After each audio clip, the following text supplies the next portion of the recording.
Hello, everybody. This is Tonetta with Tonetta Buys Houses. I just want to say hello and good afternoon to you all. I hope everybody's doing well. I wanted to come with you. Most of you know that I'm, of course, in Missouri.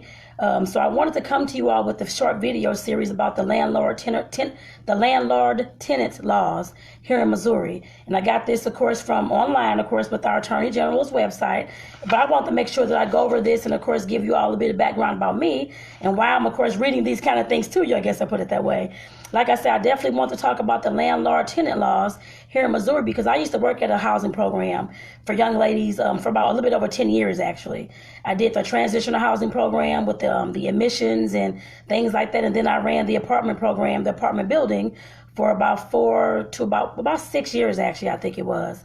Of course, making sure that I, of course, vet all the possible tenants from the transitional housing going into the apartment program, working with the property management company and things like that, and with the HUD, of course, rules and federal government and all those kind of laws you have to abide by when you're, of course, renting to those who are, of course, low income, because that's what the building was for, single moms who are low income. So like I said, I definitely found an interest in real estate, of course, not just then, but years ago when I told myself I wanted to, of course, own property, I wanted to do all these things, but I never knew how to get into, of course, even owning my own property, owning my own building, besides, of course, having to, of course, pay cash for everything or get a loan, just like you do for a house and that kind of thing. That's all that I honestly knew until I found wholesaling, of course. I found wholesaling, this is September, so I guess it was back in June of this year. I was looking online trying to find something I can do as far as making money, of course, in real estate and getting some experience, of course, background experiences, more experiences than I ever had, and came across a video on YouTube talking about wholesaling. So they're interviewing somebody that was a wholesaler and that kind of thing. I'm like, this is something I can do. They're actually a wholesaler and investor, meaning that they had doors, what they call, I guess, like their own rental properties. They had like 20-something properties. Was one guy, and I guess his wife, I guess, is a partner. I was like, oh my goodness, I can do this. So listening to that video led me on a whole path on real estate wholesaling and how I can get into it in my area and all that kind of stuff. So that's what I'm looking to do, and that's what I'm doing at this time, I guess I put it that way. I'm currently working with one particular young lady that's a homeowner here in the St. Louis area, wanted to sell her property at this time as well. So I'll keep you all posted on how that may go. But like I said, in the meantime, I definitely want to let you know that what Tonetta Buys Houses, what I'm about, and what Tonetta is about. Like I said, I am a social worker. I've been a social worker over 20 years. Some of y'all may care, some of y'all may not. But the reason that I'm telling you that, of course, I've had all these experiences working with people from, I guess, young adults up to, of course, elderly, I put it that way, who, of course, have needed information, assistance in finding housing, low-income housing, getting on the Section 8 list, all those kind of things. And like I said, I was, of course, the connector, the queen of resources, I guess, as I call myself, in the St. Louis, Missouri area to, of course, connect my clients with different housing resources, whether it was first-time home buyers programs or with the housing authorities in the city or the county or out in St. Charles or whichever county that they were near, to, of course, assist them in getting on the low-income housing list in their area or whatever kind of program they want to go to, or the Section 8 whenever it was open, I put it that way. We know our Section 8 list in the city in St. Louis County haven't been open in several years, and it's thousands of folks on those lists, I guess I put it that way. And like I said, there's a lot of people out there who, of course, need housing, but cannot, of course, get the housing because there's no room or there's no landlords, I guess, renting to those kind of people. There are some, I can't say, I could take the back, I can't say none, but there are some, just not a whole lot, considering we have about 20,000 or more on the Section 8 list and low-income housing list just waiting, I put it that way. So like I said, me being a social worker and me, of course, experiencing felons getting out of prison, some of the parents that I had and the kids I had in foster care were having hard times, of course, finding housing, being discriminated against, which I know that's against the law, but landlords, property owners do it all the time. I guess I put it that way. We all know that. They call them, of course, those kind of hard to place, I guess I put it that way. Usually it's those who are coming out of prison and may have criminal backgrounds, those kind of things, or those who may be single moms, the ones I've dealt with who were just renting for their first time, didn't really have a rental history. Like I said, a lot of those people, sometimes the landlords are kind of leery to rent to, I put it that way. And I definitely understand, trust me. I understand that. I understand the reason why and that kind of thing as well. But like I said, me being a social worker, me knowing that I can, of course, obtain money and funds and I guess in the wholesaling process, I want to make sure that I'm, of course, putting back my efforts and time and that kind of thing into helping those people who may have a hard time, of course, finding rental properties. I put it that way, because those are the folks that myself and my partner, those are who we want to rent to. We're both in this together, but I'm the one that's, of course, more visual, more online, doing the videos, all that kind of stuff, and he's, of course, behind the scenes.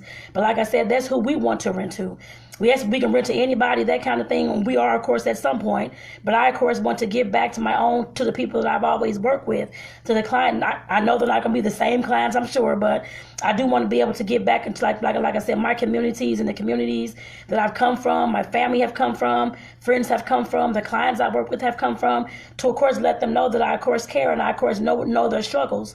I've been a social worker over 21 years, and I cannot tell you how many times I've seen a young single mom working, trying to save money for an apartment and get rejected because she doesn't have a rental history, or the landlord doesn't trust her to, of course, have the apartment, or there's a young guy who just got out of jail and he's trying to find a job as hard as it is, finally found a job for himself, and then here he goes trying to rent, and he's rejected over and over again because of his criminal background history.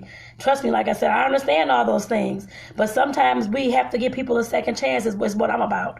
Me and my partner's about, I guess I put it that way. And those are the kind of people that we definitely want to help, and that's the reason why I'm in this real estate business to begin with. And like I said, I've always wanted to get into the real estate business, just didn't know how until I found the video back in June about wholesaling, and I've been pushing towards all this since then, I put it that way, and now I have my first possible client in the wholesaling arena, I guess I put it that way. So like I said, that's Tonetta from Tonetta Bass Houses, and that's why I'm on at this time. And like I'm saying all this to say, of course, I know I'm going to be a landlord at some point, I guess I put it that way, once I do get enough funds to, of course, purchase some buildings and put my apartments up for rent, and that apartments and homes up for rent and those kind of things as well. And I know that at some point I'm going to have to make sure that I know, which I already kind of know already, but the landlord-tenant laws and that kind of thing here in Missouri, or whatever other states I'm going to get into, because it's not just going to be here in Missouri, it's going to be in other states as well once I get up and going here. I can tell you that. So like I said, I know that I'm going to have to learn all those other laws, which shouldn't be too different in other states as well. But like I said, I definitely want to make sure that I start, of course, manifesting these things, I guess I put it that way. That's why I created this video series to, of course, start talking about Missouri's landlord and tenant laws, to make sure that not just for myself, because I know there's other people out there like me, male or female, that's just getting into whether it's real estate, wholesaling, investing, trying to buy property, whatever it is, and you all need to know the rules and laws around landlord-tenant obligations, disputes, anything along like laws, all those kind of things as well. So that's why I'm making this video series to, of course, go over these things with you. Like I said, I actually used to teach my young ladies in the transitional housing program about these laws, and for years, I guess I put it that way, so they can know when they get out on their own what to expect and that kind of thing, and what they need to do as far as being a renter, and what to, of course, expect from the landlord being a landlord. So with all that being said, I'm going to finally go ahead and get started. So I just want to make sure that you all know who I am, or somewhat who I am. I guess I put it that way, and please feel free to ask me questions. I do not mind. Like I said, I'm Tonetta with Tonetta's Bass Houses. Yes, I'm focused on wholesaling and, of course, owning my own property, of course, as well. But I do want to, of course, add some value while I'm doing all this in the process. And I know me loving to teach and talk on video and do all these things, sometimes funny things on video as well, in a teaching matter. But like I said, I definitely want to make sure that I'm providing some value to those who are out there in the world of looking to get into real estate and wanting to have their own doors or apartments or houses, that kind of thing, to rent out to people, but you have no idea what the actual laws may say or what they are. I want to bring that to you all so you all can know what that is and educate yourselves on it. And like I said, this first one is talking about landlord-tenant laws, and it's talking about the general obligations of both the landlord and the tenant. And I'm actually going to read this straight from the paper and give my own 2 cents as well, just to let you all know. The first little section is talking about landlord-tenant disputes are a common occurrence in the renting process. And yes, they are. I can't tell you how many times that, of course, I wasn't the property manager. I was the property overseer, I guess you can say, of the young ladies to, of course, vet them, bring them into the program and the apartment program, and to make sure that they're fitting the criteria. And I can't tell you how many times our program and the young ladies, of course, we had so many disputes about different things before we even got to the management property, I guess, portion. So like I said, you're definitely going to have some disputes along the way, but it's best that you know those now and have to deal with those now. Some of these disputes could be avoided if landlords and tenants we're aware of their rights and responsibilities, and that's why I'm doing this, to make sure that I'm aware and more aware than I have ever been, because I know this is going to be in my future, and to make sure that you all out there who are, of course, either renting, know what your rights are as being a renter, or those who are landlords or looking to own their own property, know what your rights are as being a landlord and what to expect out of your tenant, and vice versa. Like I said, this is definitely for you all. The first one, tenants should. All tenants should, of course, pay their rent on time. I don't care if you're a landlord scheduled for the first day of every month or the 5th of every month. Make sure that you pay your rent on time. There's no good thing then, of course, to make sure that you're, of course, paying your rent on time. If you're not paying it on time, just remember that there may be late fees to that. You may not like the late fees, but of course you're going to have to pay them if your rent is not due on time. You can always mail it a week beforehand or 2 weeks beforehand, however you want to do it, but just make sure that you set your own time period along, of course, for those renters, along with your paychecks and whenever you get your pay and that kind of thing. Make sure that you're setting your payments up to, of course, meet the deadline for when your rent's due. So, of course, if you get paid on the 15th and the 30th of every month, you don't want to send the paycheck out on your rent check out on the 30th. It's going to be late. It may not even get there on the 1st. So, like I said, you definitely have to make sure that if you want to take the money from the check on the 15th and go ahead and get the money order, get the check, or have your landlord want your funds, well, either in check or money order form, and go ahead and send that to that person with the check on the 15th. You can always do that. It'll be early, that's fine, but you'll always know that when you get your 15th, I guess like the 15th of the month check, that your rent is due, and you go ahead and pay it then, so you will not be late and be charged any kind of late fees. You don't want to be paying out any additional money that doesn't have to be paid out. Make sure you keep that in mind, tenants. Tenants are renters, whichever one you want to say. This says tenants, but tenants mean the person who's renting the apartment. And the next one is use reasonable care and not damage the property. This means that any wear and tear that, of course, you've been there 5 years and the carpet's getting run down, that's to be expected. But if there's anything like holes in the wall, you didn't try to putty up walls, or you broke the pipes in the bathroom, or your kids to flush toys down the toilet, or whatever it is, or you didn't pour grease down the drain in the kitchen, that's your fault. That's not on the landlord. Yes, they may still fix it, but they may charge you for that. So make sure that you keep in mind that you cannot destroy anybody else's property. That's not your property. Somebody has to fix that. It's going to be on you, I guess I put it that way, especially if it's something that you, of course, broke, your kids broke, or if your guest was there, somebody you had there broke, whatever it was, you have to pay for those things. That's not your landlord's responsibility. It's your responsibility. So definitely keep that in mind. And this goes along with those college students as well. Those who are just going to college, I should have said that in the beginning. This is for you as well. You'll be first-time renters if you're getting your own apartment. You'll be tenants and renters, that kind of thing. So make sure that you're listening to this. And if you know anybody that's a college student or that's getting their apartment for the first time, make sure that you're sending this video and sharing this video out to those people. The next thing is properly dispose of the garbage. The landlord, you as a tenant, have to make sure that you, of course, have your own trash can. If you don't have one, Walmart may have one for $10. Or if the only thing you can do is get a trash bag and set it by your door, your back door, and fill it up with trash, if that's what you want to do, is I've seen that as well, then do that. Just make sure you don't have any animals going through your trash bag, that kind of thing, or your trash can. But you cannot throw trash all around your apartment and have it nasty and dirty. That is only breeding grounds for rodents and for insects and different like roaches and different things like that. So make sure that you're disposing your trash properly. Once the trash bag, of course, is filled up, or if you've thrown all kind of fruit, vegetables that's creating all these fruit flies in the house, and our meat that stinks and stuff like that, just go ahead and take it out that day. You don't even have to wait till the bag is full. Just make sure that you're taking it out and disposing of your trash properly. There are sometimes different trash cans in the alley if you have alleys, like we do here in the city. Some of them are for recycle. Some is for like the limbs and trees and stuff, like nature stuff, limbs and trees and things like that. Then the other ones are for trash. I believe it's the dark blue ones that's actually for trash here in the city. So like I said, definitely make sure that you're disposing of your trash properly and not just having trash sprawl out on your apartment. Like I said, the way I was always raised, as far as having your apartment clean and looking tidy, neat, up to par, Always have your apartment the way that the way that you'd have it if guests were stopping by. You don't want guests and family and friends stopping by and they're like, oh my God, come up in here like it stinks very bad. You got roaches all on the wall. You got rats on the floor because trash is everywhere. Nobody's going to, well, some people may, I don't know, but it depends on their standard of living. But majority of the folks are not going to want to come up in your house that's stinky, smelly, got trash all around the place. They have insects all in the house, bugs everywhere, rats everywhere because you didn't clean up. And the house is a mess. The dishes are dirty and it stinks. Make sure that you're keeping those things clean in your house. You have to have a sanitary place for yourself to live and clean air for you to breathe. And if you have children, they need the same thing as well. So make sure you all keep that in mind. And the next one, it says, refrain from taking on additional occupants.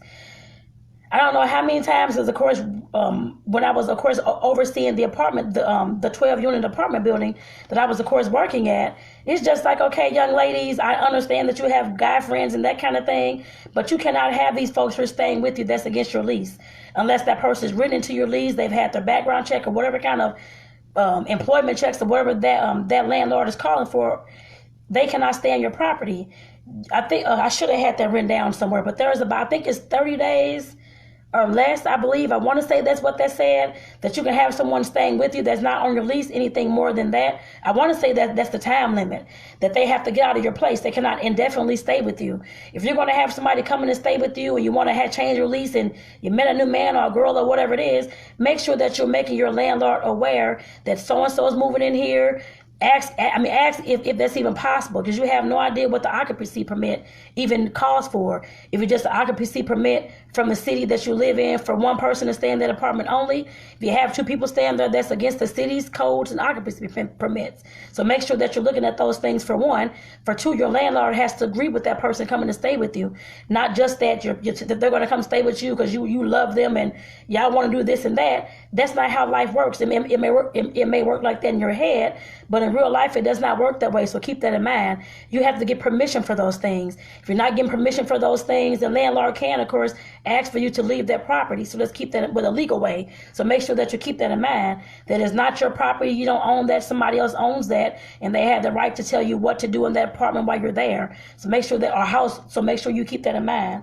And that also goes for occupants and our pets. I want to say that pets too, because some landlords do not agree with pets being in their property, because we know how pets can sometimes tear up the carpet if you have cats, tear up the sides of the wall if you have cats, or dogs chew on things. You're responsible for all those things. And some landlords do not want that in their property at all. So you want to make sure that you're talking to your landlord before you even invite any person or pet to stay in your property. I put it that way. If your landlord says no, tell that person no and move on. I put it that way. They can stay wherever they were staying, or you can find them some other place to stay if that's what you want to do. The next one, tenants should, okay, it had a second part, I'm sorry. Refrain from taking on additional occupants or subleasing without the landlord's written permission. Subleasing is when you don't want to stay in your house or your apartment anymore, so you want to let your cousin to come stay there and they finish paying out your lease. That's illegal if you're not talking to your landlord and getting permission for that. They definitely have to be on that lease as well, to my knowledge, unless something has changed. But you definitely have to get permission from your landlord in order to sublet that apartment. Some landlords do not even allow that, and some municipalities may not even allow that either. So you definitely have to talk to your landlord about that. Not just have your cousin come stay there and you move somewhere totally different, and you got somebody else staying there and that's paying the rent. And just to keep in mind, if they stop paying their rent, you're going to be responsible for that. You're going to be the one taking the court because you are behind on your rent, and the people you chose to have come stay there are not paying that. So you definitely have to make sure that you're having understanding with those people and your landlord. You all, as a threesome, talk about those things to make sure that, especially if your landlord is saying yes, they agree with that, but you have to make sure that you know you're still responsible for that apartment because your name is on that lease as well. So let's keep that in mind. So you cannot do that without your landlord's permission. The next set of obligations is for the landlord. It said the first one, landlords should make the property habitable before tenants move in. That means that all toilets should run, the water should be in working condition, hot and cold. There should be, of course, a refrigerator, stove that's working, that kind of thing in there as well, unless your landlord lets you know that you have to bring your own. Other than that, they're usually inside the rental units, usually they are.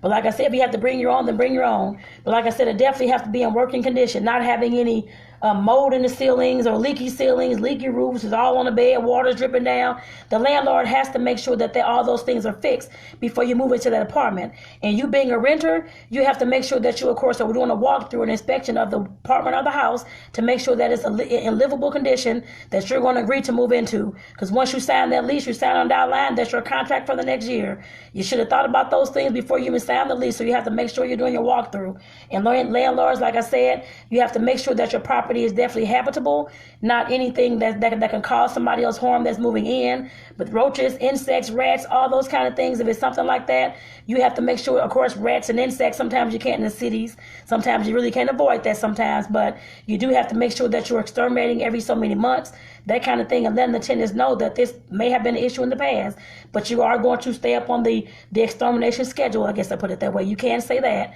but like I said, definitely make sure that it's habitable before the tenants move in. There's no holes in the wall, exposed pipes and all those kind of things. The furnace is in good working condition. The AC unit, whatever you have, is in good working condition. Like I said, that definitely has to be done before the tenants move in. Landlords should make and pay for repairs due to ordinary wear and tear. Like I said, landlords, any ordinary wear and tear, of course, the carpet's getting ran down because your tenant's been there for a few years, that kind of thing, that's ordinary wear and tear. Like if your tenant, of course, her door over the years, sometimes it gets like a little bit loose, that kind of thing, or squeaky or whatever it is, that's ordinary wear and tear. Like I said, sometimes you're going to have a pipe burst or something like that the tenants have no idea is going to happen, and sometimes it just happens. That's ordinary wear and tear. Some of that kind of things happen. And like I tell everybody, and like my partner and I talked about, you always have to have money on reserve just in case your AC stops working, your furnace unit stops working, the roof decides to collapse, well, I guess a hole comes through or the ceiling falls or something happens, a pipe bursts in the wall. You always have to make sure that you have money on reserve to, of course, fix those things. I know I post on this page, actually, some of the costs of like the furnaces and the AC units, which can get up to the thousands.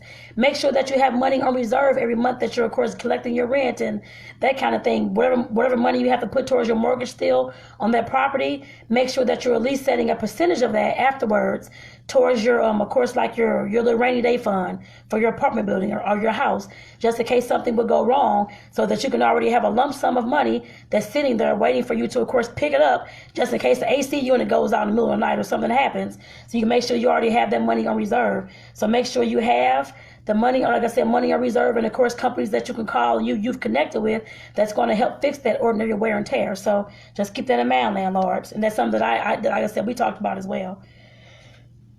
The next thing, landlords should refrain from turning off a tenant's water, electricity, or gas.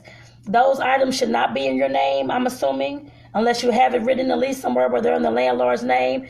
If not, you cannot legally turn those items off. They have to, of course, if the tenant wants to call and have them cut off for whatever reason, that's up to them. But you cannot, of course, cut those utilities off from your tenant because you're mad at them for some kind of reason, or you're trying to get back at them. That's very shady and very, very childish, I put it that way. If you have an issue with your tenant where you're frustrated with them, that kind of thing, you talk to your tenant and let them know what's going on. You don't have to talk to them like they're 5 years old, that kind of thing. Sit down like adults and talk about, lay all the issues on the table and what you are, and try to figure out some solutions and how you are going to move forward from that. I am a relationship coach as well, so of course relationships go with anybody, whether it's landlord, tenant, couple and partners, that kind of thing, job and your employer, employee, whatever it is. We have to sit down like we're adults and, of course, figure out what the problems are, come up with the solutions and ways that we can, of course, move forward. The same thing when you have landlords and tenants. You're always going to have issues, but by cutting off the electricity and gas because you think that's going to make them move out your property quicker, that kind of thing, that's not the right way to go. I don't know if you could be sued for that. I'm assuming on some level you probably could if somebody was to take you to court. But like I say, you definitely legally cannot do that. If you have an issue with the tenant, definitely make sure that you're already talking to that tenant and that kind of thing and let them know what's going on and what you expect out of them. Not just cut off their utilities because you want to push them out the apartment or you're getting sick of them or whatever. You cannot do that, landlords. Landlords should provide written notice to tenants when ownership of the property is transferred to a new landlord. I just had that happen actually last year. I was in an apartment, of course. I'm a renter as well. And like I said, one day I will have my own house. I know I posted that. That was in one of my first videos.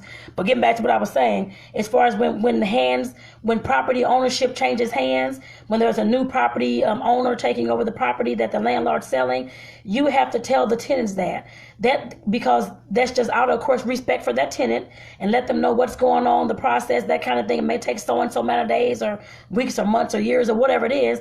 You have to let them know that's just good business, good for business.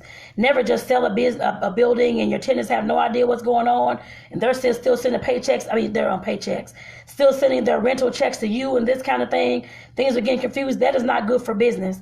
You have to let that tenant know that you have sold the building and so is going to be their new landlord taking over the 1st of December, whenever it is, and your money's going to be, we're going to have to be paid towards whatever address, place thing. And the best thing is to, of course, bring that new landlord to, of course, meet all the tenants. I guess I put it that way, so they can know who they are, have a face with a name and that kind of thing as well. And then that person can, of course, give their process for when the rent's due, and they may have to sign a new lease. I don't know. Majority of the time, they have to finish out with that old lease until like the next lease cycle comes. Then that new landlord can, of course, either renew those leases, or of course give people 30-day notices to move. They have that right to do so because they're the new buyer of that property. So keep that in mind. So you don't want to set somebody up for failure, thinking they're going to spend like the next lease cycle there, the next year there, and all of a sudden they're being asked to leave because the building has switched hands and you never told them. So you definitely have to make sure that you tell people that, because when the new property owner comes about and they have these apartments, when those leases are up, they can have those folks move out of there. Like I said, you definitely have to have common courtesy and let them know that. And also the next one, it says landlords should not unlawfully discriminate. That means you all cannot discriminate for race, sex, any, I guess, income, well, not income, but any of those, I guess, handicap, any of those things. You're not supposed to discriminate against those things.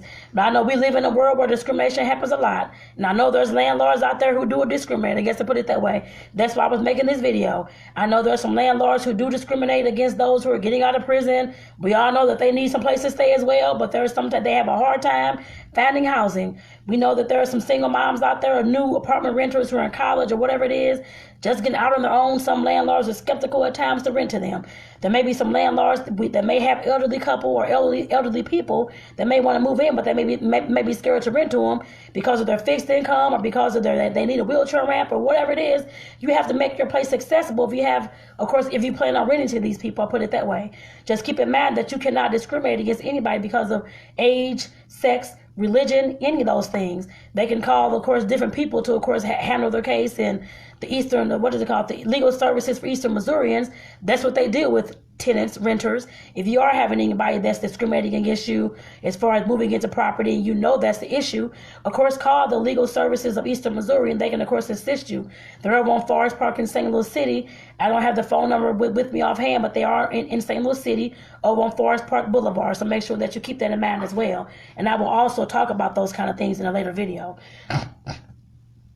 Excuse me, but with this, I just want to go over the general obligations that a landlord has and a tenant has when they're, of course, in the apartments, renting apartments, and renting out apartments. I hope that you all, of course, understood these things as well, and that you all can, of course, take something from this video that you can, of course, apply to yourself and your, of course, rental business and that kind of thing, or if you're a renter, so that you can know what's expected out of you when you are renting and moving into apartments and trying to talk to landlords about what's going on with the place and all those kind of things. So make sure you definitely keep those in mind. And then they have like a little box down here is talking about put it in writing. The best way to avoid later problems is to address issues in a lease. Put it in writing who has to mow the lawn, fix the clogged sink, or pay the utility bills.